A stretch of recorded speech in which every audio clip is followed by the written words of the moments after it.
Ya, Assalamualaikum warahmatullahi wabarakatuh. Waalaikumsalam warahmatullahi wabarakatuh. Maghfirat wa ridwanu. Alhamdulillah wassalatu ala Rasulillah, rekan-rekan nita, sahabat-sahabati, ikhwan akhwat fillah yang saya hormati. Kuliah ini kuliah pakai Zoom. Harapan saya ini saya banyak diskusi daripada banyak saya menerangkan ulang, karena materi secara utuh sudah saya share melalui YouTube, karena saya punya prinsip itu adalah kuliah merdeka atau universitas merdeka, sehingga teman-teman ini dengan menggunakan YouTube materi yang akan saya sampaikan itu, maka sebelum kuliah ini sudah mengikuti secara utuh penjelasan-penjelasan dari saya. Cuman di dalam Zoom ini kita mendiskusikan materi yang belum dipahami, yang perlu penjelasan tambahan, atau materi-materi yang perlu kita didiskusikan. Misalnya teman-teman mempunyai pendapat lain karena dia baca buku yang berbeda dengan saya, atau dia mengupdate di web tentang data-data terbaru, gitu. Itu harapan saya. Nah, materi yang kita diskusikan pada hari ini adalah tentang teori pengangguran. Sebab itu, kalau bicara tentang pengangguran, menurut saya ini teori ini sangat menarik, gitu ya. Karena kita ini pada akhir-akhir ini dirundung dengan masalah pengangguran ini. Nah, menurut saya ini demo-demo tentang Undang-Undang Cipta Kerja ini sangat erat hubungannya dengan pengangguran, gitu ya. Nah, seperti yang kita terangkan bahwa dalam setiap tahun itu angkatan kerja di Indonesia itu yang mencari pekerjaan ini kurang lebih sekitar 2 juta dalam 1 tahun, gitu. Nah, itu berarti cukup besar ya kebutuhan lapangan kerja. Sementara kita tahu bahwa kebutuhan kerja dan lapangan kerja ini selalu tidak sesuai, selalu lebih banyak pencari kerja daripada peluang kerja. Itu ya akibat pengangguran. Maka karena itu perlu diskusi-diskusi, baik sisi pengangguran, apa sih pengangguran, kemudian macam-macam pengangguran, jenis-jenis pengangguran, kemudian sebab-sebab pengangguran, kemudian apa solusi pengangguran, kemudian bagaimana Islam melihat pengangguran, dalam bentuknya kayak apa dan apa solusinya. Itu perlu kita diskusikan lebih dalam. Untuk itu saya ingin mendengarkan dulu pertanyaan-pertanyaan dari teman-teman mahasiswa yang sudah mendengarkan video saya itu. Barangkali ada materi yang perlu saya jelaskan ulang sebelum saya bertanya balik pada teman-teman. Barangkali ada sesi mana yang perlu saya penjelasan lebih rinci, lebih teknis, atau perlu contoh-contoh real dalam dunia nyata. Persilakan yang ingin bicara, persilakan mute-nya dibuka. Persilakan. Yang ingin menyampaikan, persilakan mute-nya dibuka. Ya, persilakan. Yang ingin bicara, mute-nya dibuka. Saya boleh bertanya 2 pertanyaan, Pak? Ya, ditanyakan satu persatu dulu ya, biar tuntas ya. Silakan. Rahmat Dedi. Itu kan ya Pak.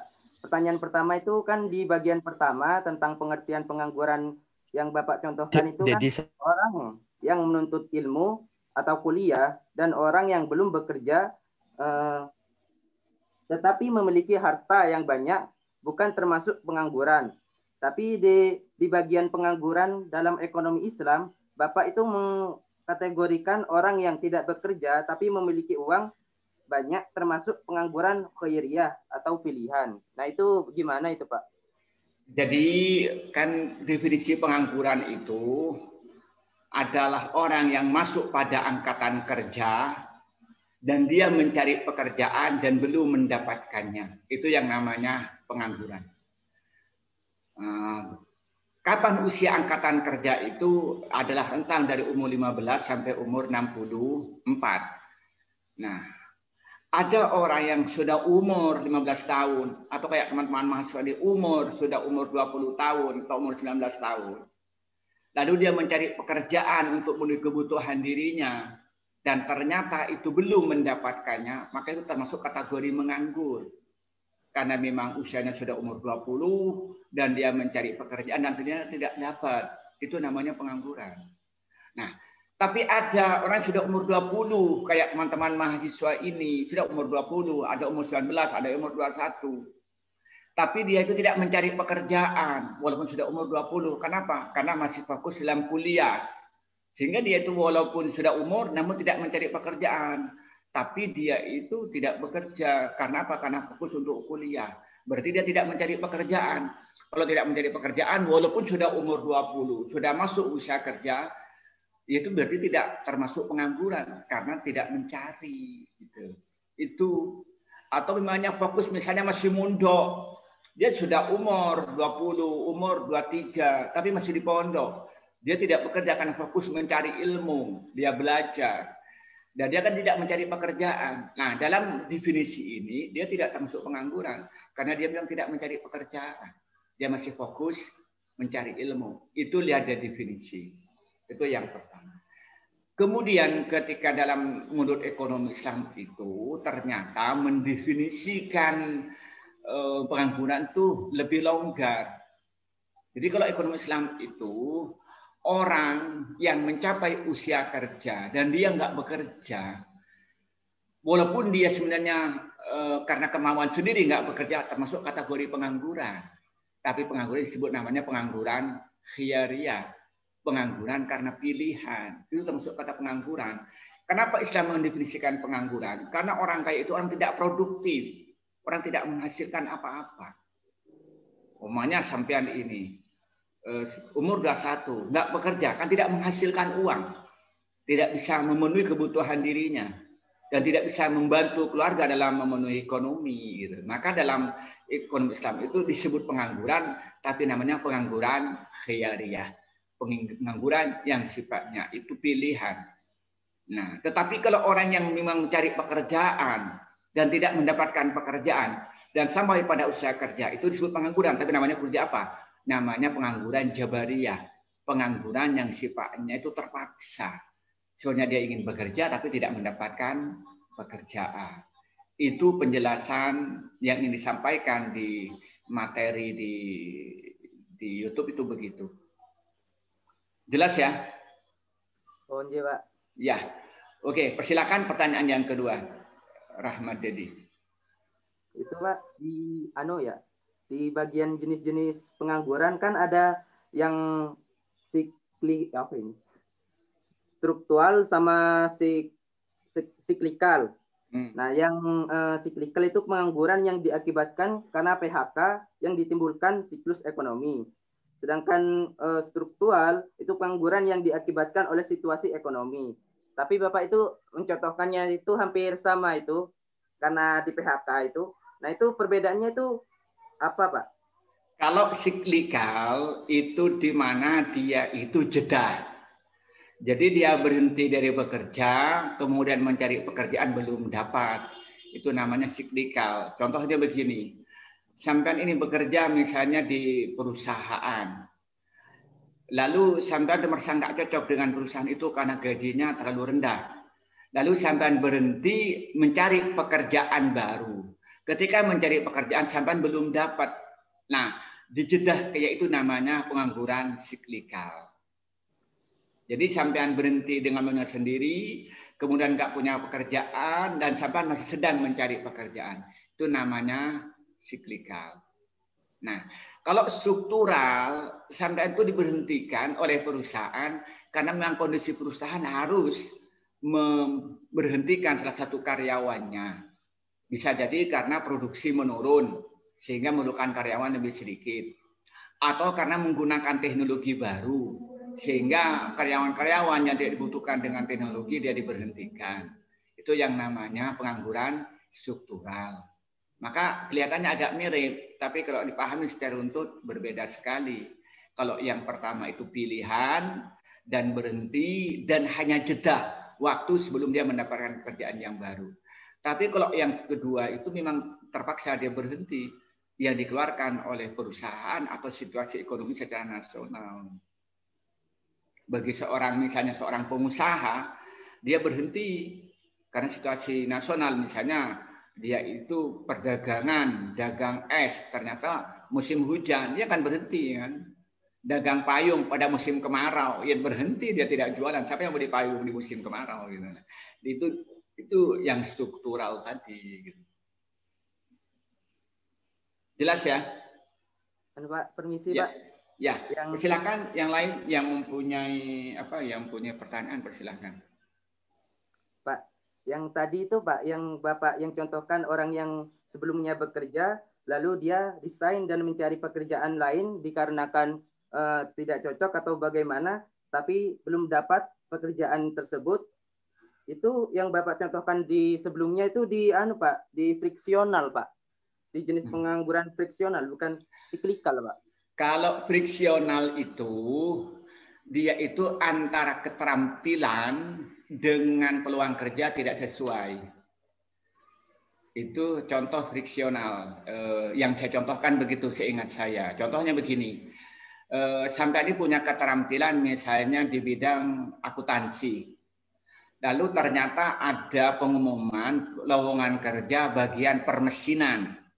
Nah, ternyata lowongan kerja itu bagian mesin. Misalnya perbaikan mobil. Sementara sampai punya keterampilan tentang akuntansi lah. Keterampilan sampai miliki tidak sesuai dengan peluang kerja itu namanya itu akibat itu namanya friksional itu namanya itu. Bisa ya dipahami ya. Jadi antara keterampilan pencari kerja tidak sesuai dengan keterampilan yang dibutuhkan oleh lapangan kerja. Itu. Ya, bisa dipahami ya? Iya, Pak. Oke. Ya, persilakan yang lain. Ya, Pak. Iya, persilakan. Ya. Saya mau tanya masalah Ramadan tadi ya, Pak. Pak, itu termasuk pengangguran atau tidak ya, Pak? Kan kita kuliah dan kita itu kerja sampingan. Tapi dalam kerja itu kita termasuk pengangguran tidak penuh. Jadi masih banyak istirahatnya gitu, Pak, ketimbang kerjanya. Itu kita termasuk pengangguran atau tidak, Pak? Karena kan disampingi oleh kuliah, Pak. Ya, yang pertama, ketika sampai melihat dari sisi ekonomi konvensional, sampai tidak masuk pengangguran. Karena yang pertama, walaupun sudah sampai pada usia angkatan kerja, memang tidak mencari pekerjaan. Kenapa? Karena sedang kuliah. Tetapi kalau dalam ekonomi Islam, itu termasuk pengangguran yang disebut namanya pengangguran khiyariyah. Pengangguran atas pilihan sampean sendiri. Pengangguran namun atas pilihan sampean sendiri. Itu yang pertama. Yang kedua, kalau sampean ternyata sambil bekerja namun pendapatannya itu sedikit, itu berarti termasuk sampean itu yang ternyata itu banyak jam-jam kosong yang sampean belum dimanfaatkan, maka itu termasuk kategori pengangguran yang tidak penuh atau setengah pengangguran gitu. Jadi kita melihat dari sisi mana kita memahami itu gitu. Jelas ya? Ya. Persilakan yang lain yang ingin bertanya, persilakan.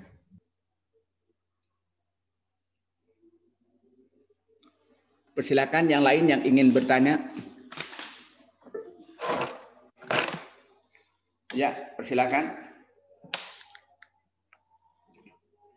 Kalau nggak ada yang tanya, saya yang tanya dulu. Ya, untuk mengisi kekosongan, saya ingin mulai daripada Novita Sari. Ya. Menurut Novita, apa sih dampak dari pengangguran ini? Kenapa, Pak? Apa dampak dari pengangguran, Novita?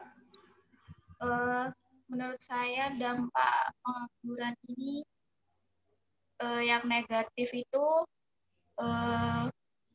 kejahatan semakin merajalela. Kenapa? Kenapa sampai kejahatan merajalela? Apa hubungannya dengan pengangguran? Karena menurut saya nantinya kalau pengangguran itu kan nggak punya penghasilan tetap. Terus apalagi nanti contohnya kepala keluarga, kan dia harus membiayai istri dan anak-anaknya. Nantinya kalau dia nggak punya uang, kan otomatis perekonomian keluarganya tidak bisa jalan. Terkadang beberapa orang yang nggak punya mindset yang baik terpaksa untuk mengambil jalan pintas, contohnya kayak mencuri, merampok milik orang lain, kayak gitu, Pak. Gitu ya, terus mengerikan juga ya. Ya terus Pak? Mengerikan juga berarti. Terus kalau untuk negara, kalau semakin banyaknya pengangguran, maka semakin menurunnya perekonomian, karena semakin banyaknya orang yang perekonomian tidak jalan karena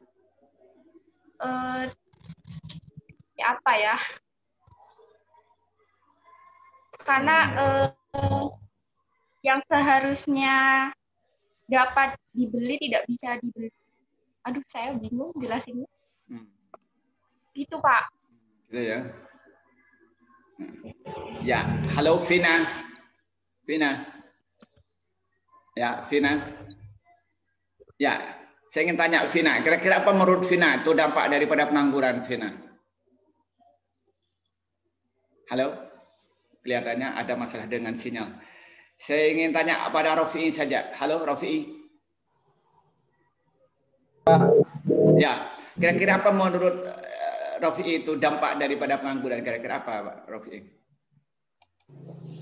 Yang disebutkan oleh Vita tadi, Pak, bahwasanya pengangguran, kalau banyak pengangguran akan banyak juga kriminalitas karena mereka membutuhkan uang kan, Pak, membutuhkan pemasukan dan mereka hanya menganggur. Jadi mereka berbuat sesuatu yang kurang enak, Pak, untuk mendapatkan pemasukan, Pak. Betul, Novita. Gimana komentarnya Novita? Apa Novita komentar? Ulang. Ya apa katanya? Ya apa katanya? Coba Rofi'i, Rofi'i katanya saya ingin dapat komentar dari Novita, Rofi'i. Ulang katanya. Ya, yang Novita jelaskan tadi kan bahwasanya kalau pengangguran banyak, maka banyak juga kriminalitas. Maka saya jelaskan lagi bahwasanya memang benar bila pengangguran banyak seperti di Indonesia saja, bila pengangguran itu melebihi batas, maka kriminalitas itu akan menambah, Pak, karena mereka membutuhkan pemasukan untuk kehidupan mereka dan mereka melakukannya untuk memenuhi kebutuhannya. Mereka harus berbuat kriminalitas, Pak. Seperti itu, Pak. Ya, Pak, Novita, komentarnya Novita. Gimana komentar? Raffi ini nggak menjelaskan menurut perspektifnya sendiri, tapi cuma mengulang dari pernyataan saya ya. Kalau menurut saya bagaimana? Sama aja, bukan penambah itu, bukan. Itu kayak mengulang pernyataan saya. Waduh, oke. Saya ingin mendengarkan dari Romdon saja. Romdon, halo, Romdon Wahyudi. Ya Pak, Romdon, menurut Anda Romdon tentang apa dampak daripada pengangguran Romdon? Menurut Romdon? Menurut saya, Pak. Iya. Ya kalau menurut saya nggak punya uang, Pak. Terus kalau sudah nggak punya uang apa dampaknya kira-kira Romdon? Pasti bakal Pak, gimana ya? Mengintai mereka yang Ya, kenyataannya banyak orang nggak punya uang tuh nggak pernah dia melakukan kejahatan, banyak gitu kan. Tapi juga banyak orang yang kaya itu juga melakukan kejahatan. Buktinya koruptor itu bukan orang miskin, orang kaya itu. Coba lihat sebenarnya itu yang ditampil di TV itu rata-rata rumah-rumahnya bagus, mobilnya bagus gitu. Jadi kenyataannya begitu. Gimana itu Romdan? Kalau itu sendiri rakus itu, Pak. Oh gitu, rakus ya. Ini kata Rafi rakus katanya kata Rafi itu.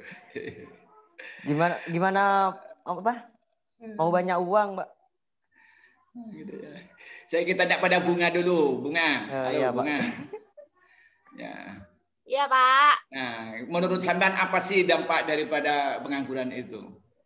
Ya benar, Pak. Nggak punya uang. Nah, terus setelah tidak punya uang, tidak bisa memenuhi kebutuhannya. Gitu. Begitu. Kalau punya uang, memenuhi kebutuhannya begitu. Iya. Kan bisa beli ini, beli itu gitu loh, Pak. Oh, gitu ya. Nah. Makanya kerja kan gitu, Pak. Oh, gitu ya. Saya ingin betulkah Putiha? Ini, hei Putiha, halo Putiha. Bener nggak? Bener nggak komentar temannya ini? Iya kan, kalau kalau orang nggak punya uang, namanya nggak punya pekerjaan, ya pasti nggak punya uang, Pak. Oh, gitu ya. Ternyata ya, banyak. Itu juga menyebabkan kemiskinan, banyaknya kemiskinan, Pak. Meningkatnya kemiskinan. Juga bagi karyawan itu biasanya kan upahnya juga dikurangi kalau terjadinya banyak pengangguran, dan juga nggak ada pemasukan dari setiap per individunya. Sofiana, betulkah ini? Katanya ada orang kalau nggak bekerja nggak punya uang. Ternyata sampai nggak kerja uangnya banyak sampean ini. Buktinya sampean bisa beli HP, bisa bayar paketan, padahal sampean belum bekerja. Gimana Sofiana? Ini katanya kalau nggak bekerja nggak punya uang, itu Sofiana. Kan gimana? Sofiana? Uangnya orang tua itu, Pak. Oh, orang tua itu kan dari orang tua, Pak. Pemasukan dari orang tua, Pak. Itu uangnya dari orang tua, Pak. Coba. Jadi Sofiana, apa komentarnya Sofiana? Sofiana, apa komentarnya? Ya tadi kan benar sih Pak, kalau pengangguran kan pastinya nggak dapat uang juga. Terus yang tadi Pak Wadud bilang meskipun nggak punya pekerjaan kok bisa beli HP gitu. Tadi ya juga benar sih dari teman-teman, uangnya kan dapat dari orang tua Pak. Gitu ya. Weni betul Weni. Weni lagi makan nih Weni nih. Persilakan apa Weni? Wen. Oh, betul deh Wen katanya. Dia bukan sendiri uang orang tuanya katanya. Apa Wen? Persilakan Weni. Ini kelihatannya nunggu-nunggu nih Tania. Coba Tania. Menurut sampean itu apa sih dampak dari pengangguran ini? Tania. Buka mute-nya, Mia. Dan Tania. Ya, silakan Tania. Menurut saya, Pak, selain pengangguran tidak punya uang itu, ya menurunkan tingkat keterampilan manusia sendiri. Karena kan misalnya Kak, pengangguran, kalau dia itu fokus pada, misalnya dia mau kerja daftar kerja A, tapi dia itu planningnya itu runtut. Jadi ya menurut sebentar Pak Ben. Terus silakan Tania. Ini saya besarkan Tania biar kelihatan Tania. Silakan Tania. Ya, persilakan.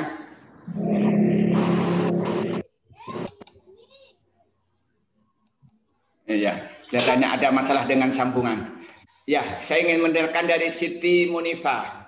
Siti Munifa, kira-kira gimana dampak daripada pengangguran Siti Munifa? Iya, Bapak. Itu terjadinya kemiskinan. Karena kan kalau banyak pengangguran kan tidak dapat penghasilan, jadi menyebabkan kemiskinan. Terus terjadinya kurang gizi juga, soalnya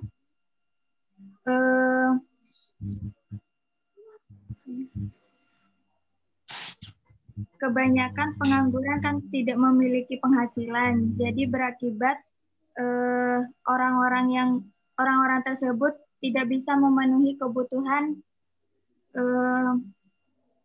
hidupnya sehari-hari untuk membeli kebutuhan. Ya. Siti Rafiatul Jannah. Siti, halo Siti. Siti. Katanya ada masalah dengan sambungan. Saya lihat Farah Adifatus. Halo Farah. Ya. Ya, saya ingin tanya Farah. Kira-kira apa menurut sampean solusi yang mau ditawarkan, Farah? Untuk menyelesaikan pengangguran ini. Iya, kira-kira apa? Iya, solusi.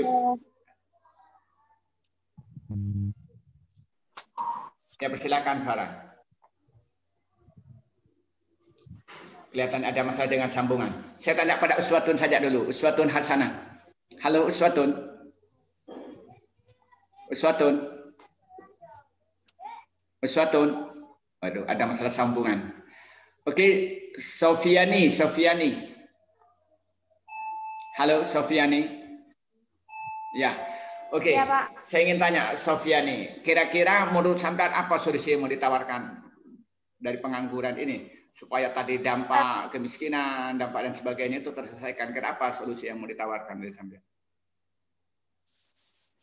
Yang pertama itu Pak harus ada kayak pembelajaran keterampilan itu dari pemerintah Pak. Misalkan kayak orang-orang yang kurang terampil dalam bekerja itu punya keterampilan karena sudah belajar sebelumnya. Selanjutnya yaitu biasanya dengan mendirikan perusahaan padat karya. Jadi kan dengan adanya perusahaan padat karya itu kan nanti lowongan pekerjaan semakin luas Pak. Nah sedikit demi sedikit nanti pengangguran itu juga akan berkurang. Gitu Pak. Kalau menurut Uswatun bagaimana Us? Kira-kira solusi pengangguran Uswatun? Oke. Saya ingin tanya dulu nih, Dalilatul Nasuha. Halo? Ya, kira-kira menurut Dalilah apa solusi yang mau ditawarkan? Kalau saya, sedang di pengangguran, ya cari pekerjaan samping. Kenapa harus begitu? Informasi lowongan kerja lain, gitu Pak.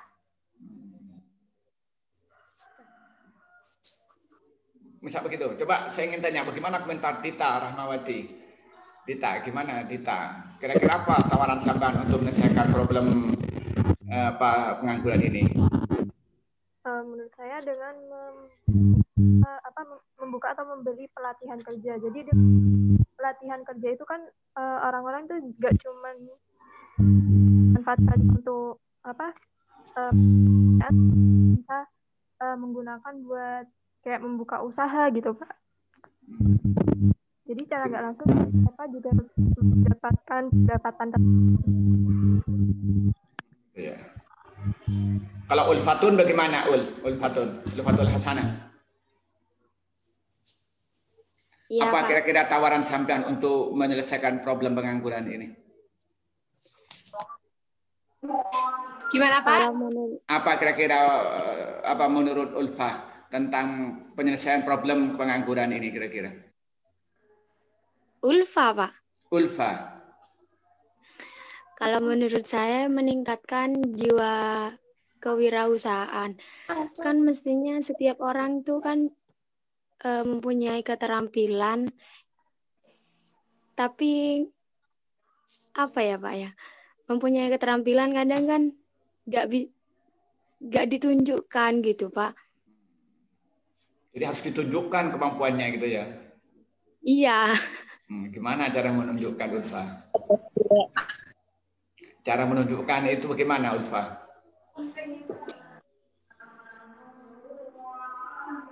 Nih, saya ingin tanya Muhammad Ikram. Halo Muhammad Ikram. Halo Muhammad Ikram.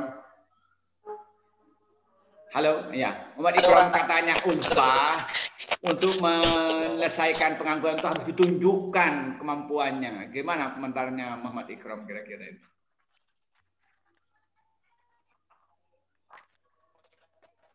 Halo? Sinyal mungkin, Pak. Wah, ada masalah dengan sambungan. Oke, saya ingin Vina saja. Vina. Ya, Pak. Ini katanya Vina, katanya Ulfa, untuk menyelesaikan pengangguran itu harus ditunjukkan kemampuannya katanya. Kira-kira bagaimana komentarnya Vina? Kalau menurut saya, Pak. Kira-kira bagaimana? Silakan Vina. Mungkin kalau untuk menunjukkan keterampilan saya kurang mengerti gimana maksudnya itu. Tapi kalau menurut saya sendiri solusinya itu mungkin pemerintah harus melakukan kayak expo pekerjaan gitu loh Pak. Mengumpulkan perusahaan-perusahaan. Jadi nantinya kan mereka yang mencari lowongan kerja itu tahu mau bekerja di mana, seperti apa keterampilannya ini. Gitu ya. Saya ingin tahu komentar daripada Ahmad Khairul. Gimana Ahmad Khairul? Kira-kira apa tawaran sampai untuk menyelesaikan problem pengangguran ini ya Ahmad Khairul? Bagaimana Pak? Apa menurut sampean tawaran untuk menyelesaikan problem pengangguran itu? Dan ini menjadi kesulitan bersama, terutama teman-teman yang sudah lulus ya, dan sedang kuliah aja juga ada problem juga. Kira-kira apa tawaran sampean itu? Kalau menurut saya sendiri ya Pak, tawarannya itu membuat lapangan pekerjaan sendiri Pak. Kenapa? Ya nanti kan bisa teman-teman tuh meski tidak menerima di pihak pemerintah, tapi bisa memasuki pekerjaan yang saya dirikan sendiri gitu Pak. Jadi mengurangi pengangguran sendiri. Terus saya ingin tahu komentar dari Puja Ika. Mbak Puja Ika ya, apa kira-kira Puja Ika? Komentarnya Puja Ika. Oke, ada masalah dengan sambungan. Saya ingin komentar balik daripada Rofi Akbar. Ini gimana Rofi? Komentar daripada Ahmad ya katanya buka usaha sendiri katanya. Gimana Rofi Akbar?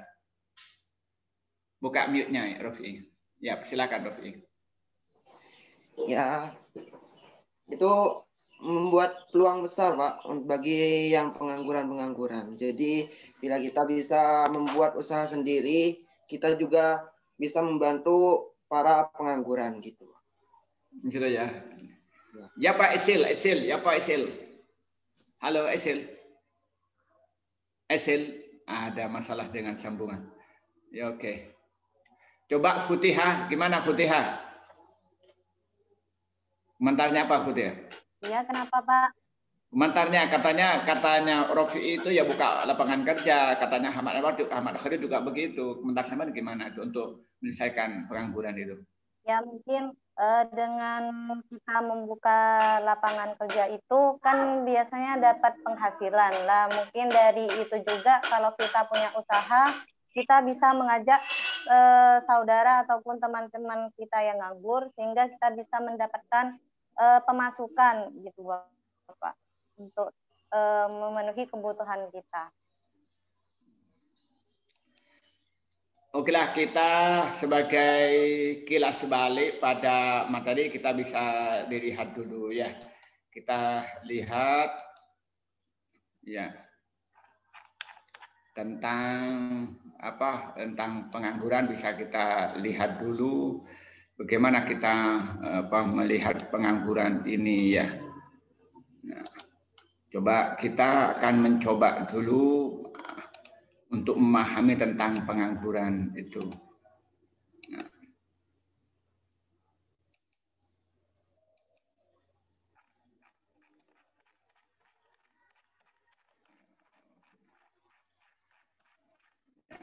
Kita akan melihat dulu ya dari tentang pengangguran dalam perspektif ekonomi Islam ya. Kita melihat dulu.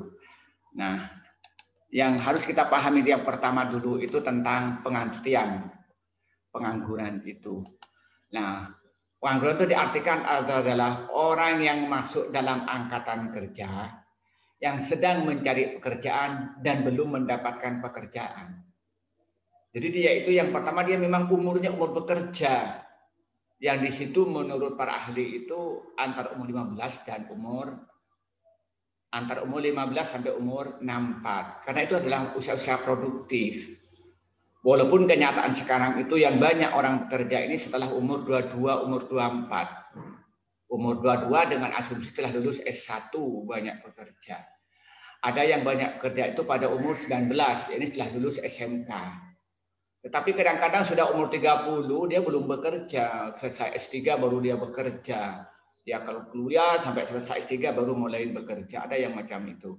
Tetapi memang idealnya itu orang bekerja itu antara umur 15 sampai umur 64. Karena secara fisik sudah kuat, secara mental sudah matang. Nah, ya mungkin dia sesuai dengan kemampuan bekerja. Nah, saya menarik ya, saya nonton video yang dikirim oleh teman-teman di WA itu di Bondowoso itu ada anak kecil ya, yang umur 12 tahun, kelas 6 SD itu.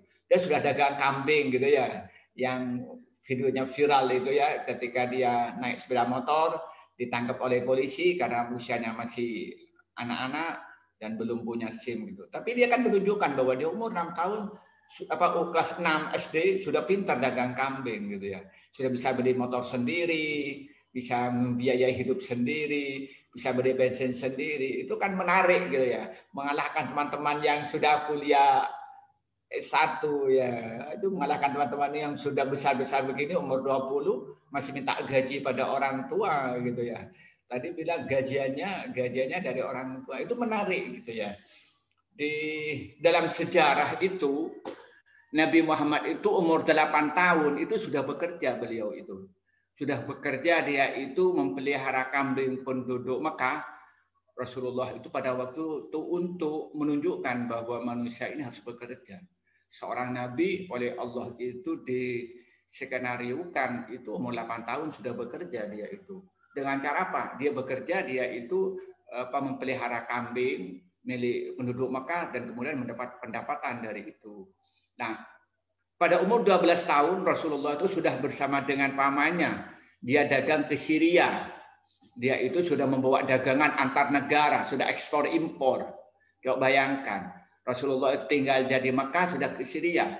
Syria itu antara Mekah dan Syria itu kurang lebih 2.600 km. Kalau naik unta itu perlu waktu 2 bulan. Coba bayangkan itu. Itu pada umur 12 tahun. Rasulullah itu sudah bekerja, dia itu sudah memenuhi kebutuhannya dengan hasil kerjanya sendiri gitu. Itu dalam sejarah. Pada umur 25 dia sudah menjadi pengusaha tangguh dia. Dia itu sudah bisnis, sudah join dengan Siti Khadijah, sudah pengusaha tangguh dia. Maka dia itu dilamar oleh Siti Khadijah menjadi suaminya sebagai manusiawi karena dia itu pengusaha sukses gitu lah. Itu contoh sejarah gitu ya.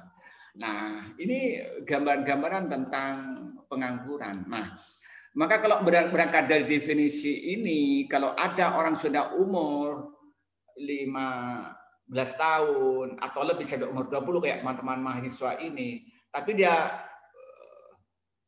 mencari pekerjaan untuk memenuhi kebutuhan dan tidak mendapatkannya, itu masuk pengangguran. Tapi walaupun umur sudah 15, umur 20 seperti yang dialami teman-teman ini, tapi memang nggak mencari karena sibuk dengan kuliah atau sibuk dengan masih mondok bagi anak santri, dalam definisi ini tidak termasuk pengangguran. Karena walaupun dia sudah nyampe umur, tidak mencari pekerjaan. Atau dia itu misalnya mencari pekerjaan, tapi umurnya belum 15. Misalnya masih umur 14, umur 13, umur 12, umur 10. Dia mencari pekerjaan, tapi nggak mendapat pekerjaan. Itu tidak termasuk kategori pengangguran. Karena menurut definisi ini bukan umur produktif, bukan umur untuk bekerja. Nah, jadi kata kuncinya 2. Dia sudah memang masuk kepada usia angkatan kerja. Yang kedua itu dia itu memang mencari dan kenyataannya belum mendapatkan pekerjaan. Itu yang disebut namanya pengangguran. Maka berangkat dari definisi ini, maka kita akan melihat secara nyata tentang macam-macam pengangguran itu. Ketika tahu bahwa orang yang sudah sampai usia bekerja tapi nggak bekerja dan tidak mendapatkan pekerjaan yang dia inginkan, nah kira-kira macamnya kayak apa gitu dalam realitasnya. Maka kita akan bisa melihat itu tentang macam-macam pengangguran. Nah, yang pertama itu adalah pengangguran terbuka. Artinya secara terang-terangan orang itu memang tidak bekerja.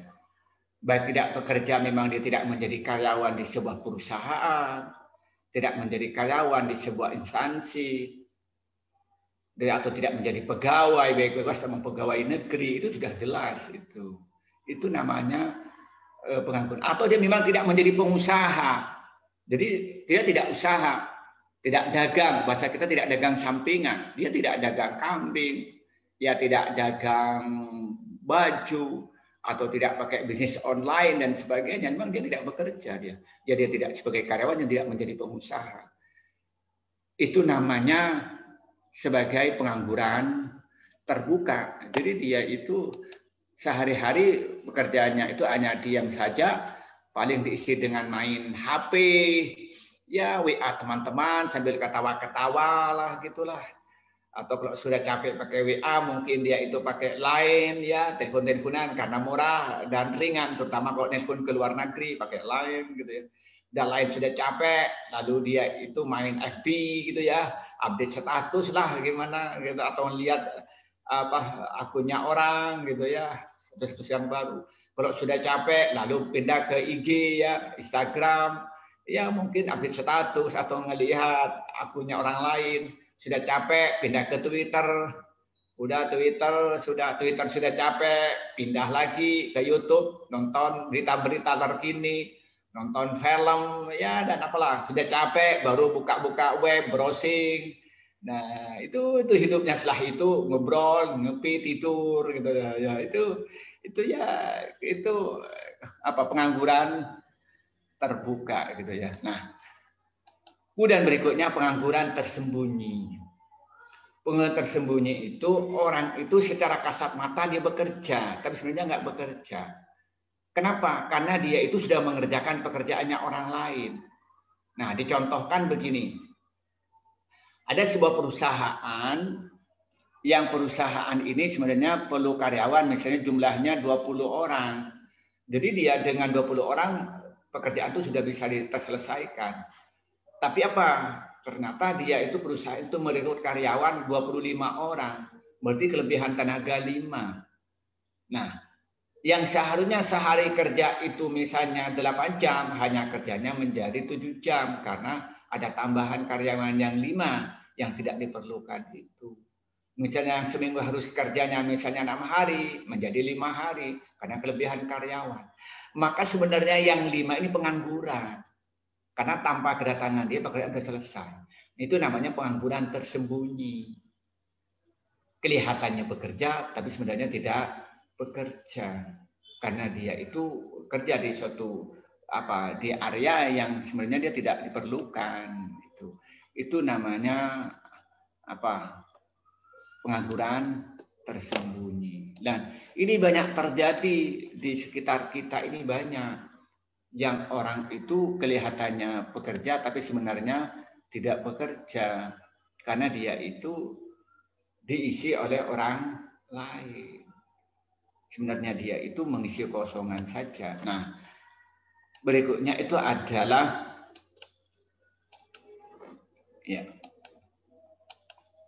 pengangguran musiman. Nah, ada pengangguran itu pengangguran musiman. Artinya apa? Orang itu hanya bekerja pada hari-hari tertentu atau bulan-bulan tertentu. Selain itu dia tidak bekerja. Ada yang semacam itu. Ya, contohnya begini. Seperti misalnya dia bekerja di perusahaan tebu misalnya. Di pabrik tebu. Biasanya pabrik tebu itu kan bukanya itu di antara bulan 5 sampai bulan 11 biasanya. Nah, berarti antara bulan 12 sampai bulan 4 perusahaan itu biasanya dia tidak menggiling, tidak bekerja. Maka otomatis karyawan itu namanya itu adalah pengangguran musiman. Kenapa? Karena dia itu bekerja pada pabrik itu dibuka. Atau misalnya petani pekerja di sawah, di petani yang kerja di sawah itu banyak kerja misalnya tuh di kebun, misalnya di kebun buah-buahan lah atau tebu lah.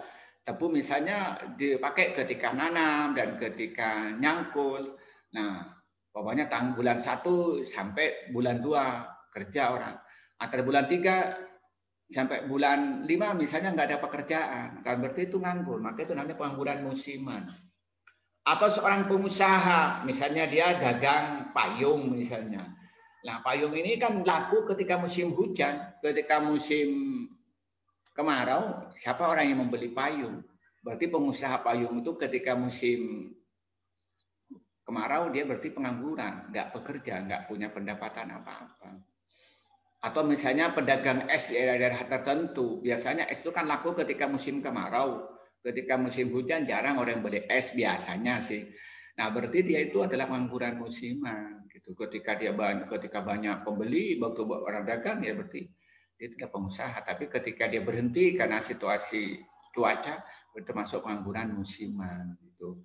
Dan ini banyak terjadi zaman sekarang itu pengangguran musiman itu. Nah, kemudian berikutnya itu adalah pengangguran setengah menganggur. Dia bekerja itu dengan jam yang tidak penuh. Dia bekerja di jam yang tidak penuh. Misalnya dia bekerja sehari misalnya 10 jam, ternyata hanya kerja 7 jam. Berarti dia setengah menganggur, 3 jamnya itu menganggur. Dalam seminggu harus kerja misalnya 6 hari, hanya kerja 4 hari. Berarti 2 harinya itu nganggur. Itu jadi pengangguran itu ada 4. Ada pengangguran terbuka, secara kasat mata yang tidak bekerja. Ada pengangguran tersembunyi, ya ini secara kasat mata dia tidak nganggur bekerja, tapi karena kerja di suatu perusahaan yang melebihi kapasitas tenaga kerjanya atau artinya tenaga kerja yang lebih, maka sebenarnya dia itu nganggur. Kemudian yang keempat yaitu yang ketiga pengangguran musiman, yaitu pada musim-musim tertentu dia itu bekerja dan musim-musim tertentu dia tidak bekerja. Nah, ketika tidak bekerja itu sebenarnya pengangguran. Kemudian yang terakhir itu pengangguran itu setengah penganggur. Jadi dia tidak bekerja penuh dalam jam yang diperlukan. Nah, maka karena itu berikutnya kita itu memahami tentang jenis-jenis pengangguran. Sebenarnya apa sih jenis-jenis pengangguran itu sih? Bilang kita lihat bahwa jenis pengangguran yang pertama itu adalah friksional. Nah, apa friksional itu? Pengangguran di mana orang itu antara keterampilan yang dimiliki oleh pencari kerja tidak sesuai dengan peluang kerja atau lapangan kerja yang memerlukan tenaga kerja. Contohnya begini, jadi ada orang punya keterampilan dia itu tentang perbaikan mesin mobil. Ternyata peluang kerja atau perusahaan yang mencari itu cari akuntan, orang yang ahli akuntansi. Maka berarti keterampilan perbaikan mobil itu tidak bisa dipakai untuk mendapatkan pekerjaan karena lapangan yang kerja itu ada yang memerlukan orang yang ahli akuntansi. Maka terpaksa orang yang punya keterampilan tadi perbaikin mobil, dia itu nganggur, punya keterampilan itu tidak bisa digunakan karena tidak sesuai dengan lapangan kerja yang membutuhkan orang yang punya keahlian akuntansi. Atau misalnya dia itu ada orang misalnya dia bisnis, dia itu keterampilannya misalnya bisnis, misalnya itu bisnis mobil. Sementara daerah itu yang laku itu adalah bisnis buah-buahan. Berarti keterampilan bisnis mobil tidak sesuai dengan peluang pasar yang ada di daerah dia hidup. Sehingga terpaksa dia tidak bisa berbisnis. Itu namanya pengangguran jenis friksional. Nah, kemudian itu pengangguran siklikal. Nah, pengangguran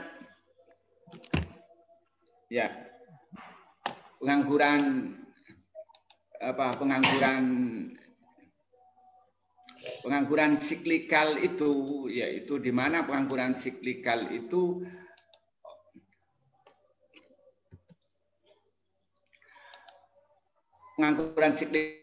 diartikan adalah orang yang menganggur karena ada jeda dia tidak bekerja. Jadi yang dulunya bekerja, lalu dia ada jeda dia tidak bekerja. Nah, dicontohkan misalnya ada seorang yang bekerja, lalu dia itu berhenti dari pekerjaannya karena dia merasa tidak cocok dengan tempat kerja. Bisa jadi dia itu karena misalnya gajinya terlalu rendah, sehingga dia mencari pekerjaan baru yang cocok dengan keahliannya. Nah, kemudian dia mencari pekerjaan. Nah, itu namanya pekerjaan. Nah, di tengah-tengah dia itu tidak bekerja, mencari pekerjaan yang baru, itu namanya pengangguran jenis siklikal. Atau memang dia pindah tempat. Misalnya dulu teman-teman itu rumahnya di Banyuwangi. Lalu dia itu pindah ke Situbondo. Nah, waktu di Banyuwangi dia bekerja. Ketika pindah ke Situbondo, dia itu mencari pekerjaan baru, belum mendapatkan di Situbondo. Nah, maka itu namanya pengangguran jenis siklikal. Dan itu sering terjadi, terutama teman-teman yang bekerja. Saya punya karyawan itu di BMT Lumajang itu, lalu dia pindah ke Samarinda ikut suaminya. Nah, setelah nyampe ke Samarinda dia nggak bekerja. Kenapa? Karena belum mendapat pekerjaan di Samarinda. Ada rentang waktu sampai di sekitar 4 bulan dia nganggur. Baru setelah bulan kelima ternyata dia ada lembaga keuangan syariah yang memerlukan tenaga kerja, akhirnya bekerja. Berarti selama dia itu rentang waktu 3 bulan dia itu tidak bekerja. Itu dia namanya pengangguran siklikal. Nah, kemudian berikutnya kita melihat pengangguran struktural. Struktural itu adalah bisa diartikan struktur perusahaan atau struktur ekonomi secara makro. Jadi misalnya dalam perusahaan itu ada aturan untuk memberhentikan beberapa karyawan karena akibat produksi harus turun, karena pasar turun, sehingga ada karyawan-karyawan yang harus diberhentikan. Nah, yang berhenti akibat tadi kebijakan perusahaan itu dan tidak bekerja, itu namanya pengangguran struktural. Ya. Nah, atau umpamanya itu kita itu bisa melihat struktural itu misalnya memang ekonomi secara makro ada masalah gitu ya, seperti yang terjadi karena terjadi bencana alam dan lain sebagainya. Sehingga apa yang terjadi, maka banyak perusahaan-perusahaan yang terpaksa mengurangi produksi, sehingga mengurangi produksi apa yang terjadi, maka banyak karyawan yang diberhentikan. Ya, itu yang terjadi pada sekitar kita gitu, di perusahaan-perusahaan yang kita hadapi zaman sekarang. Nah, itu termasuk pengangguran struktural gitu ya. Nah, kemudian kita yang terjadi itu ya. Nah, kemudian berikutnya adalah pengangguran teknologi. Nah, pengangguran teknologi itu ya pengangguran teknologi itu karena akibat korban daripada teknologi.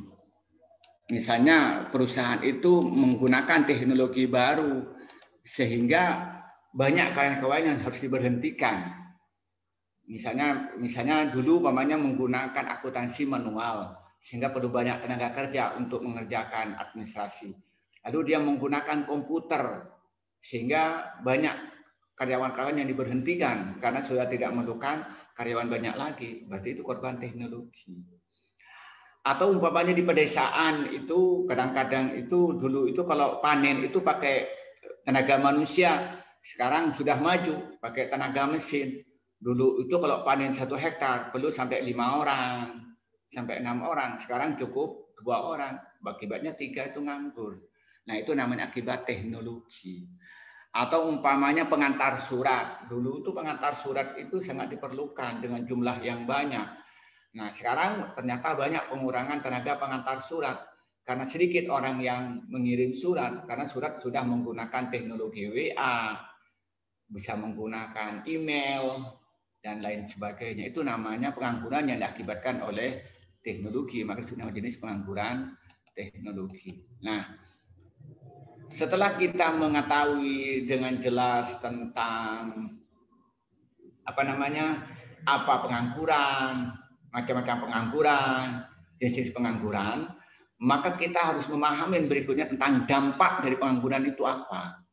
Itu harus kita pahami supaya kita ini tahu bahwa ternyata pengangguran itu berbahaya. Nah, kalau kita itu pengangguran itu secara dirangkum, pengangguran itu ada 11 dampak negatif baik kepada individu, masyarakat atau kepada negara. Yang pertama itu menurunkan pendapatan per kapita. Apa pendapatan per kapita? Itu adalah pendapatan negara secara agregat, kemudian dibagi rata-rata terhadap penduduk suatu negara ini. Misalnya kayak Indonesia ini, dalam 1 tahun kita ini dihitung berapa pendapatan negara. Nah, itu baru dibagi 260 juta. Kalau dibagi rata-rata misalnya ternyata per tahun itu berarti mendapatkan penduduk Indonesia misalnya mendapatkan 100.000, maka berarti pendapatan penduduk Indonesia per kapita berarti itu 100.000. Nah, ini dengan asumsi kalau yang kerja semua angkatan kerja. Menganggaplah angkatan kerja di Indonesia sebanyak misalnya 200 juta orang yang masuk angkatan kerja, bekerja semua. Ternyata terjadi pengangguran akibat wabah dan lain sebagainya. Yang bekerja hanya tinggal 150 juta. Berarti 50 juta ini menganggur. Maka kalau begitu berarti pendapatan pemerintah secara nasional menurun. Secara nasional berarti pendapatan kalau dibagi rata-rata 260 juta berarti menurun. Maka berarti apa? Berarti menurun pendapatan per kapita. Yang berikutnya adalah menurunnya pendapatan, menurunkan pertumbuhan ekonomi. Nah, kalau sudah pendapatan turun, berarti pertumbuhan ekonomi akan turun. Itu sudah otomatis. Dan itu dampak pada kehidupan secara makro. Nah, kalau sudah begitu, kalau sudah ada yang menganggur, berarti banyak orang-orang itu yang tidak bisa memenuhi kebutuhannya. Jadi ada orang itu yang dia itu tidak mempunyai pendapatan untuk memenuhi kebutuhan dirinya dan keluarganya. Kalau sudah begitu, itu perlu bantuan orang lain. Baik bantuan pemerintah atau bantuan masyarakat sekitarnya. Berarti apa yang terjadi? Berarti itu kebutuhan, berarti itu di situ berarti biaya sosial akan meningkat, akan naik.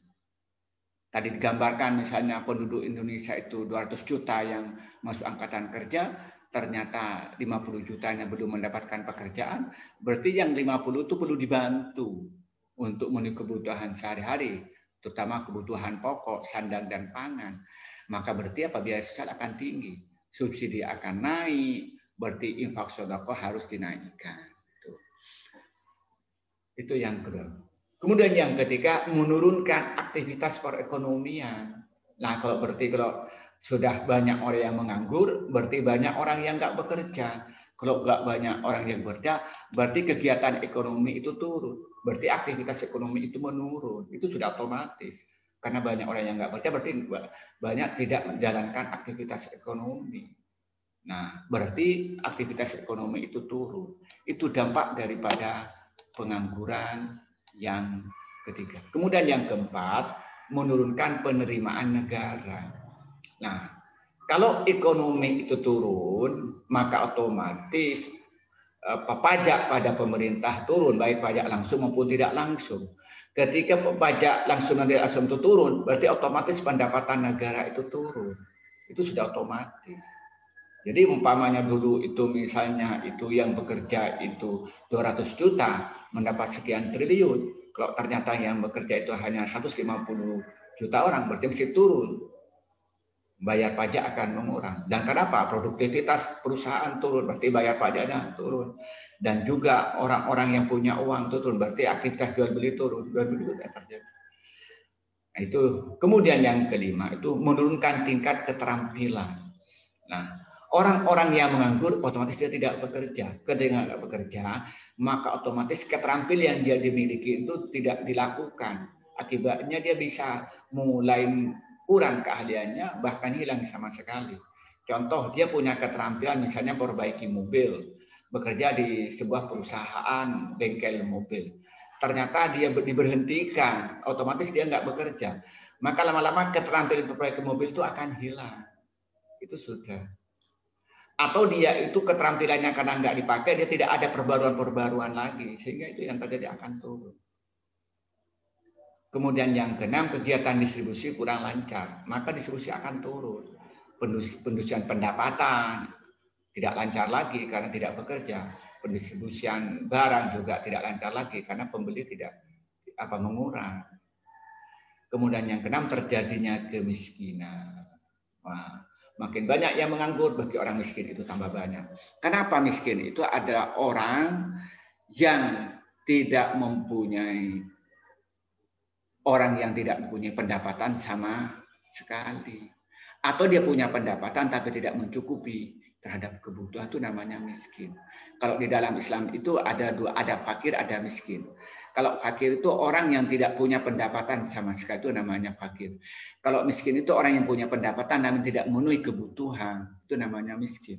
Jadi ada orang itu bisa miskin secara zahir, dia kaya, punya mobil, punya rumah. Dia punya pendapatan 1 bulan misalnya 10 juta.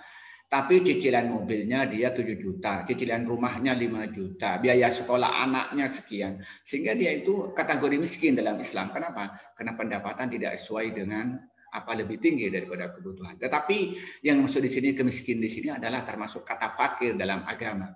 Artinya dia tidak mempunyai pendapatan. Nah, kemudian itu karena tidak punya pendapatan, maka dia makan makanan yang tidak selektif. Dia pokok kenyang. Akibatnya apa? Makan makanan yang tidak bergizi. Nah, kalau sudah nggak makan tidak bergizi, apa akibatnya? Kurang gizi. Kalau sudah kurang gizi, maka kurang sehat. Kalau kurang sehat, gampang sakit. Itu yang terjadi.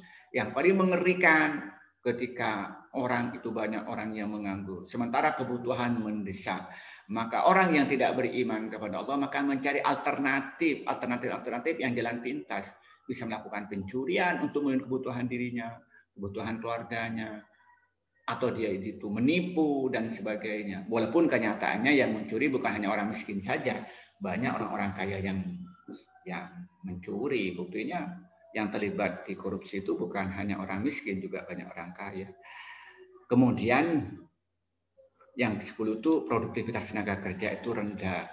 Nah, akhirnya mereka itu kerjanya itu rendah, tidak semangat kerja. Nah, itu yang terjadi. Kemudian yang 10, upah yang rendah. Kenapa upah rendah? Maka banyak perusahaan-perusahaan itu membayar tenaga kerja itu rendah. Karena kalau dia protes minta banyak, diberhentikan dia, mencari tenaga kerja baru. Kenapa? Karena yang antri luar itu banyak. Itu yang terjadi. Gitu lah. Nah,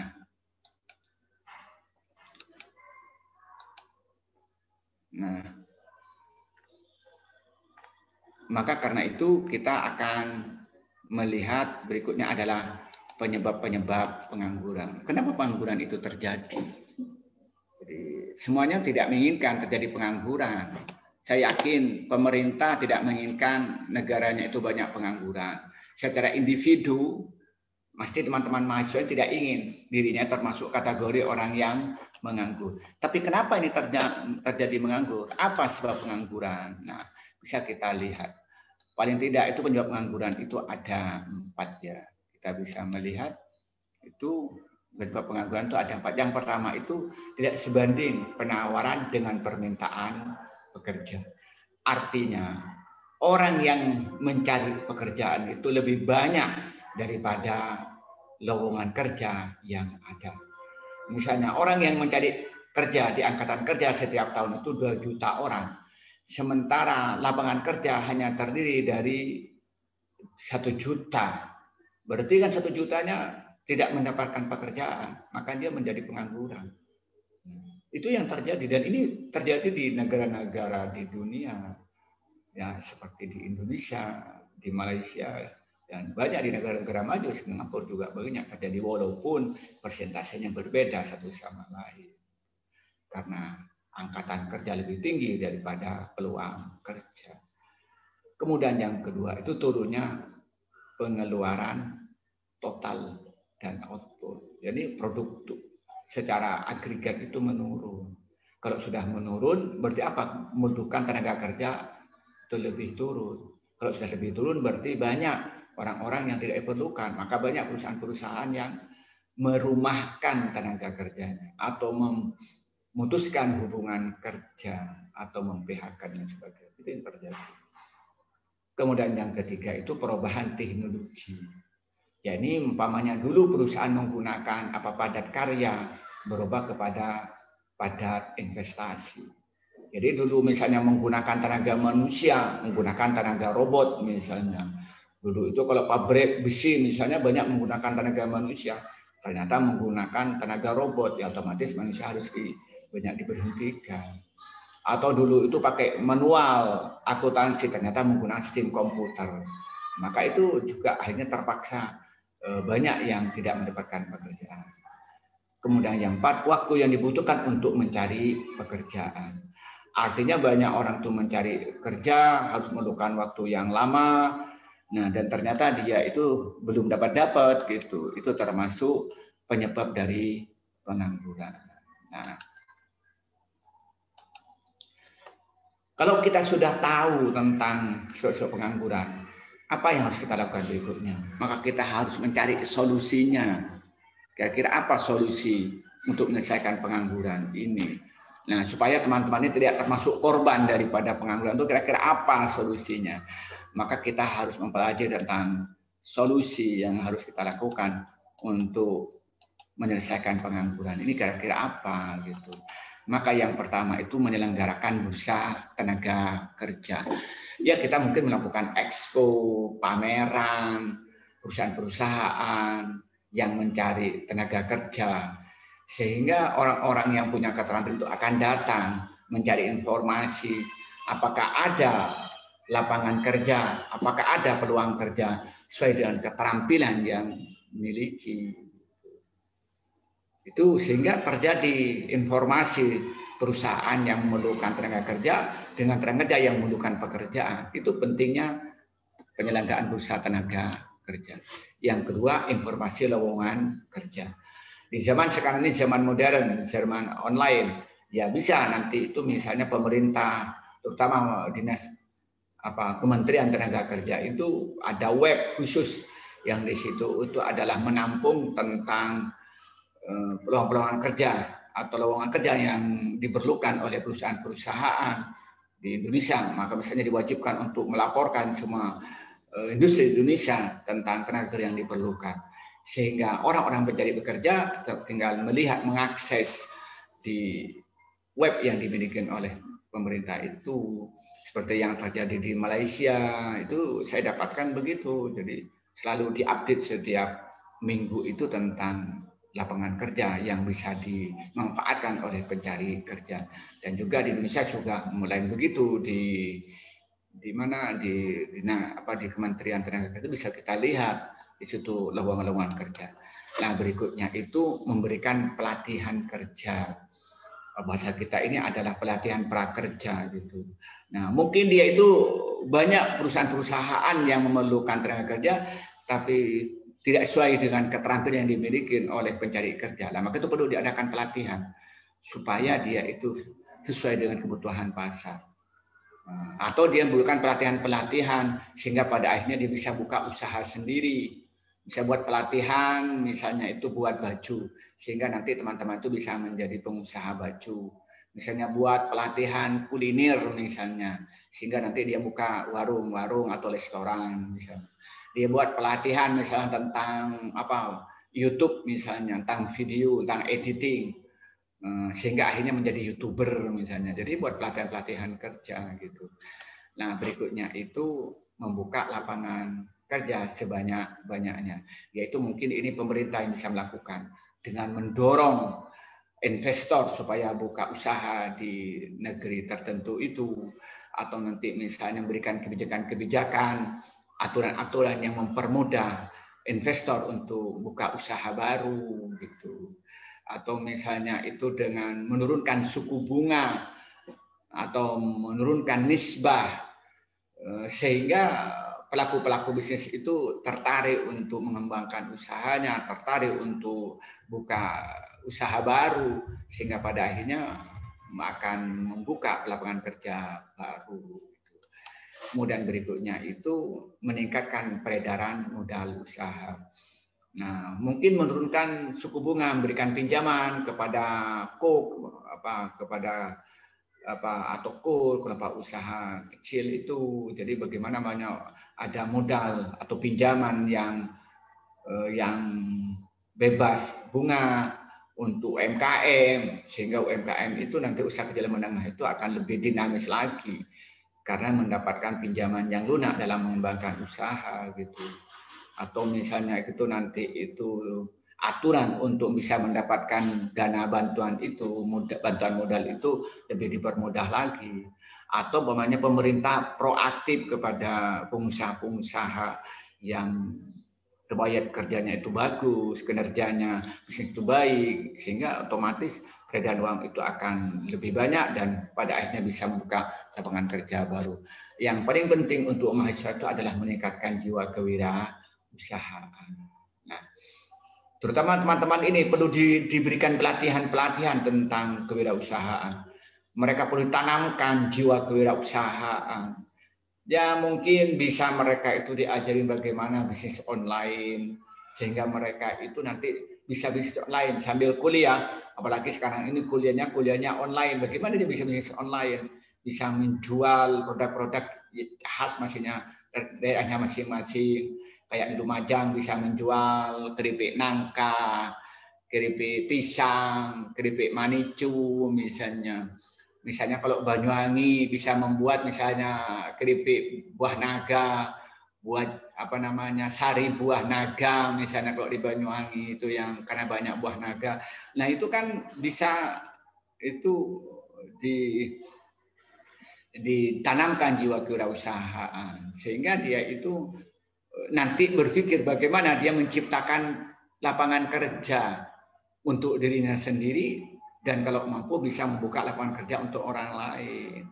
Dan itu yang saya lakukan pada teman-teman yang ada di sekitar saya, teman-teman mahasiswa, karena ketepatan saya ngajar kewirausahaan dan teman-teman saya di lembaga yang saya bina, mereka diajarin bagaimana memproduksi keripik pisang.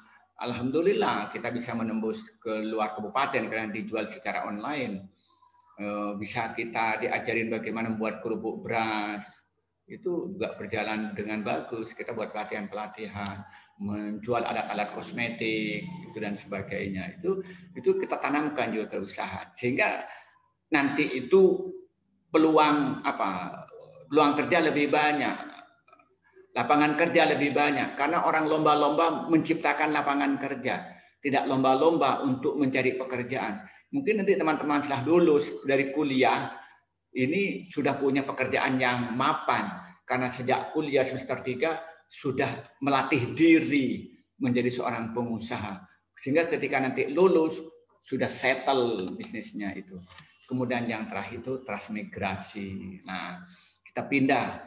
Umpamanya kalau di tanah Jawa sudah penuh ya pindah ke Kalimantan lah, pindah ke Samarinda atau pindah kemana gitu ya, kita kira-kira begitu ya. Yaitu bumi Allah kan luas gitu kan, kira-kira begitu.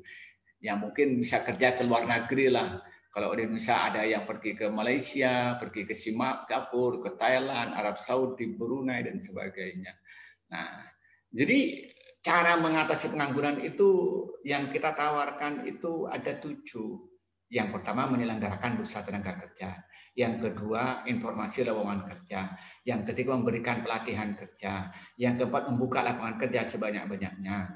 5 meningkatkan peredaran modal. 6 meningkatkan jiwa kewirausahaan. Yang ke-7 itu transmigrasi. Nah, setelah kita memahami tentang pengangguran dalam perspektif ekonomi konvensional, maka selanjutnya kita memahami tentang pengangguran dalam perspektif ekonomi Islam. Nah, dalam ekonomi Islam pengangguran itu ada 2. Yang pertama itu pengangguran jabariyah, pengangguran terpaksa. Jadi orang itu mau kerja tapi tidak punya pekerjaan, tidak punya dia mau bisnis, dia tidak punya keterampilan bisnis. Punya keterampilan dia tidak punya modal. Punya modal, punya keterampilan, tidak punya akses. Itu tidak terpaksa dia. Atau dia mau bekerja, ternyata dia sakit, sehingga nggak bisa bekerja, terpaksa menganggur. Atau mau bekerja, ternyata dia diberhentikan oleh perusahaan tempat dia kerja. Dia terpaksa dia menganggur. Sudah lulus kuliah, tapi nyari pekerjaan sulit karena tidak ada lowongan kerja sesuai dengan keterampilannya. Itu namanya pengangguran terpaksa atau jabariyah. Yang kedua itu pengangguran khiyariyah, pengangguran pilihan. Artinya diandaikan bekerja bisa, tapi nggak mau bekerja. Itu namanya pengangguran khiyariyah. Nah, umpamanya teman-teman ini sudah umur 20. Umpamanya bisnis online, dia bisa jualan bedak, bisa jualan misalnya buah-buahan, bisa menjual misalnya bibit pohon, bibit porang, bibit tanaman hias, bisa sebenarnya itu. Tapi nggak mau bekerja, itu namanya khiyariyah. Atau kalau karena dia anaknya orang kaya, untuk apa bekerja? Wah, tanpa bekerja uang sudah banyak. Itu namanya pengangguran khiyariyah.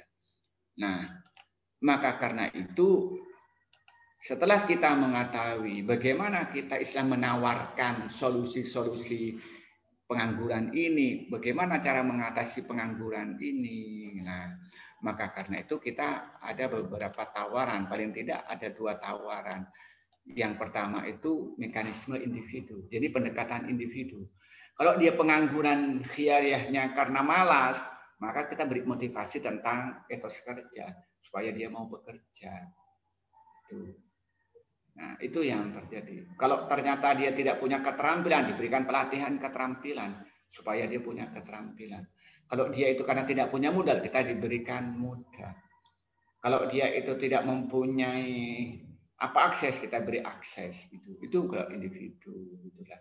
Kemudian yang kedua itu mekanisme sosial ekonomi. Nah, berarti kita secara makro kebijakan-kebijakan dilakukan oleh pemerintah atau oleh tokoh-tokoh atau pengusaha supaya terbukanya lapangan kerja lebih luas lagi, supaya iklim usaha lebih kondusif lagi, masalah keamanan, kemudian aturan dan sebagainya. Ini yang bisa kita bahas ya tentang pengangguran, mulai apa pengangguran, jenis-jenis pengangguran, kemudian macam-macam pengangguran, kemudian sebab-sebab pengangguran, dampak pengangguran, dan cara penyelesaian pengangguran. Kemudian bagaimana pengangguran menurut ekonomi Islam, dan bagaimana solusinya. Ini sudah kita selesai. Dan setelah ini saya ingin mendengarkan pertanyaan-pertanyaan dari teman-teman yang perlu saya jelaskan ulang, yang perlu lebih diskusikan lebih mendalam. Terima kasih. Itulah mungkin pengantar diskusi pada kuliah pada siang ini. Persilakan yang mau bertanya langsung dibuka mute-nya. Ya, persilakan yang mempunyai pertanyaan yang perlu saya jelaskan ulang atau perlu contoh-contoh yang lebih konkret dari penjelasan saya, persilakan mute-nya langsung dibuka. Ada Khairul Anam, barangkali ada pertanyaan Khairul? Ahmad Khairul, barangkali ada pertanyaan? Atau Siti Munifah, ada pertanyaan? Novita, ada pertanyaan Nov? Ada. Ya, pertanyaan Novita, persilakan Novita. Tadi Bapak menjelaskan tentang pengangguran, setengah pengangguran. Yang saya tanyakan itu part-time job sama bisnis online itu termasuk pengangguran, setengah pengangguran apa bukan? Soalnya kan buat bisnis online yang baru buka atau baru merintis kan kerjanya fleksibel, terus nggak setiap hari ada customer. Jadi kerjanya itu kan nggak tentu ya Pak ya. Itu termasuk pengangguran, setengah pengangguran, atau udah termasuk bukan pengangguran? Kalau bisnis online kita melihat realitasnya. Kalau realitasnya sebenarnya dia kerja penuh. Cuman kan dia itu walaupun tidak jual beli, tapi kan standby untuk menunggu orang jual beli. Sebenarnya kan dia kerja. Kayak sampai menjaga toko mulai pagi sampai sore. Tapi pembelinya jarang. Tapi kan selama 1 hari kan standby untuk menunggu pembeli. Itu kalau mamanya yang sifatnya itu toko manual. Tapi kalau online juga begitu. Maka setiap waktu sampai kan buka HP-nya, melihat jangan-jangan ada pesanan. Gitu. Sebenarnya kan kerja gitu. Itu bisnis online kan begitu. Itu kan realitasnya begitu. Walaupun kenyataannya karena dia belum dikenal oleh konsumen, sehingga itu pembelinya sedikit. Itu berarti kerjanya kan full gitu. saya kan mempunyai realitas yang menemani teman-teman yang kerja online itu di Lumajang. Ada yang bisnis itu yang fokus di buah-buahan, bahkan ya jual kurma, rooftop ya, kurma yang masih belum masak itu, tapi sudah tua, seperti segitu. Ya dia awal-awalnya dia itu kadang-kadang 1 minggu belum ada pesanan, walaupun sekarang sudah sehari, kadang-kadang 2, kadang-kadang juga 1, kadang-kadang sampai 10 gitu katanya ceritanya pada saya. Nah, juga saya menemani itu yang dagang alat kosmetik perempuan yang harganya standar sederhana. Ada yang ya di bawah 100.000 lah itu. Ya awal-awalnya 1 bulan kadang-kadang terjadi transaksi hanya 2 kali. Sekarang sudah lumayan dalam 1 minggu kadang sampai 3 kali sampai 4 kali. Itu sudah 2 bulan berjalan. Nah menurut pemahaman saya dia kerja full karena standby terus walaupun transaksi jarang gitu. Karena apa? Belum terkenal. Beda dengan yang terkenal seperti kayak Bukalapak dan sebagainya. Kan sudah terkenal mungkin dia sudah hitungan detik ya, bukan menit lagi mereka terjadi transaksi. Menurut saya begitu. Kalau partai job itu kan orang itu bekerja itu melihat partai jobnya itu banyak atau sedikit. Kalau sedikit, saya dulu pernah bekerja sebagai penerjemah ya, sebagai penerjemah saya ya. Dulu itu ketika saya masih kuliah. Nah, saya itu kerjanya itu memang tidak banyak karena sehari saya hanya ngambil pekerjaan itu hanya 2 halaman. Karena masih manual pada waktu pakai brother, tidak pakai komputer. Nah pada waktu itu 2 halaman ngetik itu kuarto itu perlu waktu itu 1,5 jam. Berarti sehari saya kerja 1,5 jam. Karena sisanya itu saya dipakai untuk baca buku, untuk menyelesaikan tugas-tugas kuliah. Berarti saya kerjanya hanya sedikit, berarti setengah nganggur saya. 1 hari hanya kerja 10 jam, ternyata kerjanya 1,5 jam. Berarti saya kan ada waktu itu 5,5 jam nganggur berarti. Tapi pengangguran saya itu dengan pengangguran pilihan ya, karena sisanya dipakai untuk menyelesaikan tugas-tugas kuliah. Tapi ada orang yang sifatnya itu kerja walaupun di rumah tapi penuh.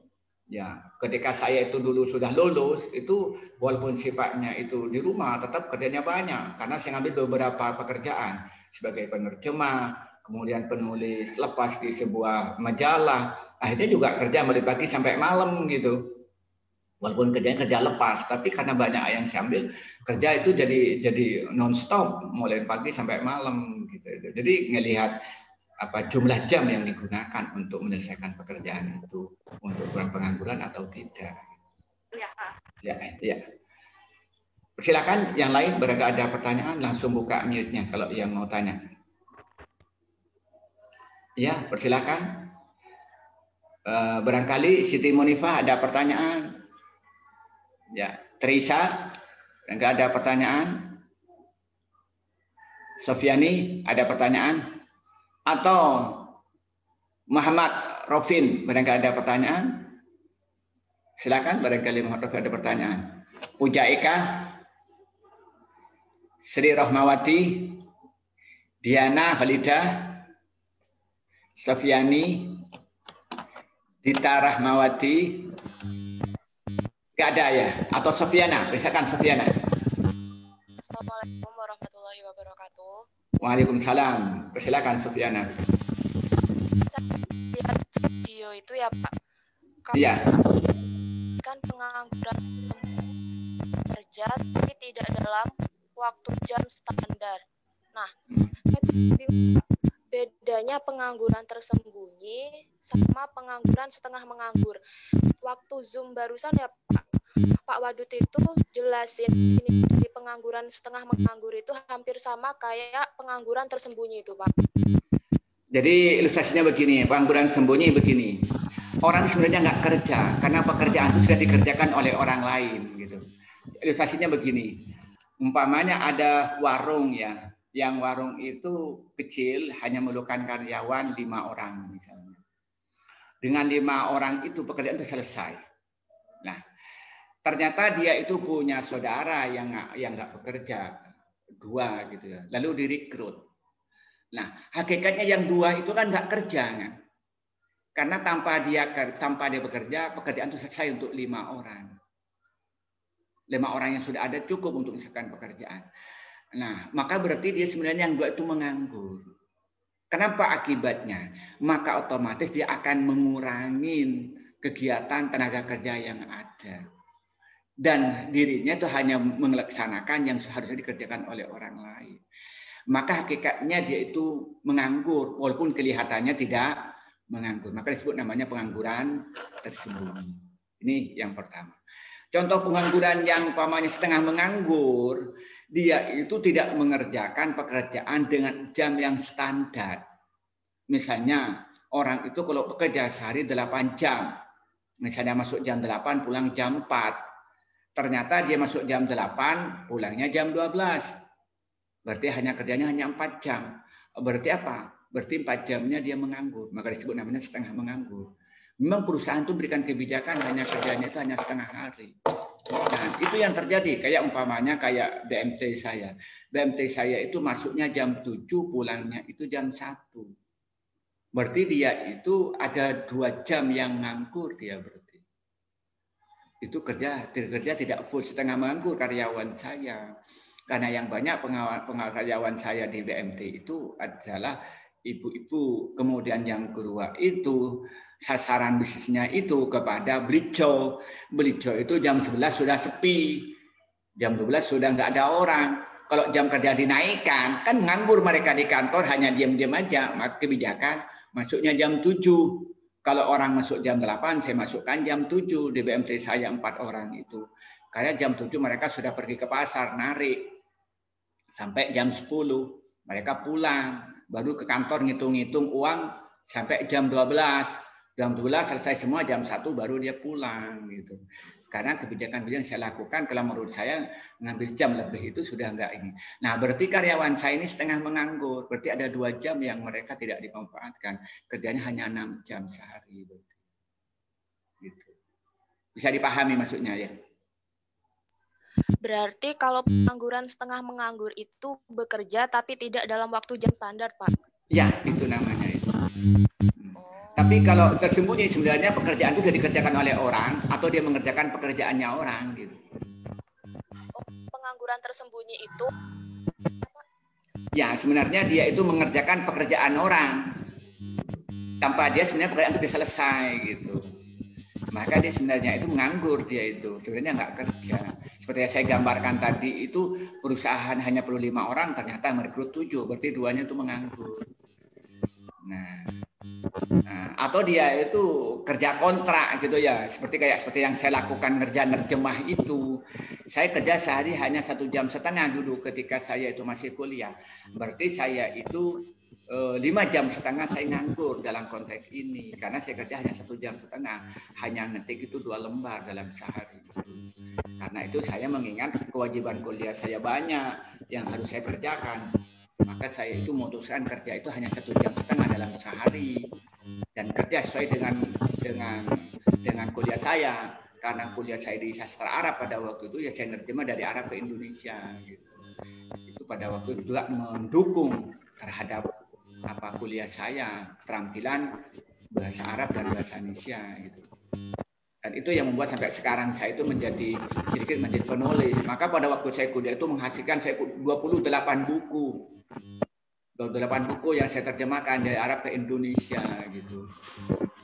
Dan pada waktu itu macam-macam. Ada perusahaan penerbitan itu 1 lembar memberi Rp7.000. Tapi ada yang memberi hanya 3.000. Ada yang memberi 5.000. Pada waktu itu Mizan itu memberi per lembarnya itu 10.000.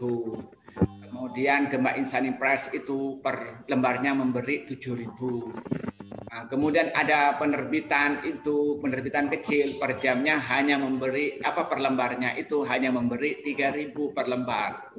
Nah, saya itu banyak lolosnya yang murah tadi itu yang 3.000 karena persyaratannya tidak rumit. Tidak seperti yang 10.000 itu. Nah, berarti sehari saya bisa pendapatan 6.000 pada waktu itu. Pada tahun 90. Yang nasi ayam pada waktu itu per bungkusnya Rp500 pada waktu itu saya itu. Berarti kalau sehari saya mendapatkan 6.000 itu sudah cukup untuk hidup, bayar kontrak segala pada waktu itu. Bayar kontrak untuk bis. Bis pada waktu itu sekali jalan itu cuma Rp100. Jadi naik bis itu kalau mahasiswa 100. Kalau bukan mahasiswa 200 pada waktu itu. Waktu saya tahun 90. Nah, saya pendapatan dalam satu hari itu sudah mendapatkan 6.000 dengan ngetik 2 lembar itu, karena satu lembarnya harganya 3.000 pada waktu itu. Ya, cukup standar lah hidup, sudah hidup sejahtera pada waktu itu gitu ya. Itu waktu saya masih kuliah. Ya. Mungkin itu penjelasan dari saya, Sufiana. Ada pertanyaan yang lain? Ini kelihatannya sudah capek ya, sudah jam 12 kurang 5. Kita akhiri kuliah, ya semoga bermanfaat pada kita semua. Nah, persilakan video diperhatikan lagi, ditengok. Semoga bermanfaat pada kita semua. Dari saya kurang lebihnya mohon maaf. Wallahul muwaffiq ila aqwamit thoriq. Wassalamualaikum warahmatullahi wabarakatuh.